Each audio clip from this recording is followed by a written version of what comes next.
have a precision in your mind. Vous savez, on a très souvent beaucoup trop de projets.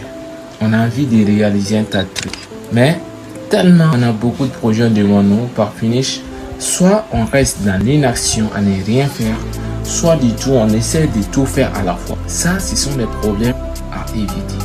Pour bien illustrer ce que je suis en train de dire, c'est juste, on va supposer que tu es sur un terrain de football ou de basketball, peu importe, d'accord? Maintenant, tu es sur le terrain.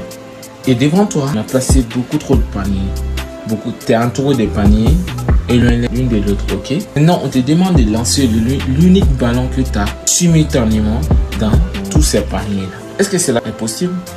Ben non, évidemment que c'est pas possible à ma connaissance. Maintenant, qu'est-ce que tu dois faire? Juste, tu dois essayer de mettre le ballon tour à tour. Voilà.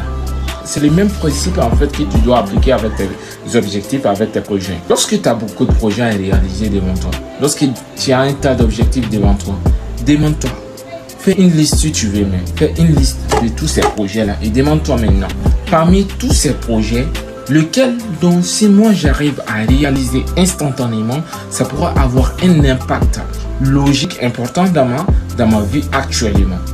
Cherche ce projet-là parmi, par exemple, tu as listé plus de 10 projets et pose-toi cette question.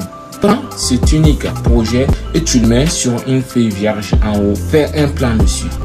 Planning process. Comment tu vas planifier pour atteindre cet objectif? Si vous voulez, je pourrais mieux vous donner un plan, mais ça sera la suite d'une autre vidéo. Okay? Donc ici aujourd'hui, je suis là pour vous dire tout simplement d'arrêter de mettre beaucoup de projets ou d'essayer d'atteindre beaucoup d'objectifs à la fois.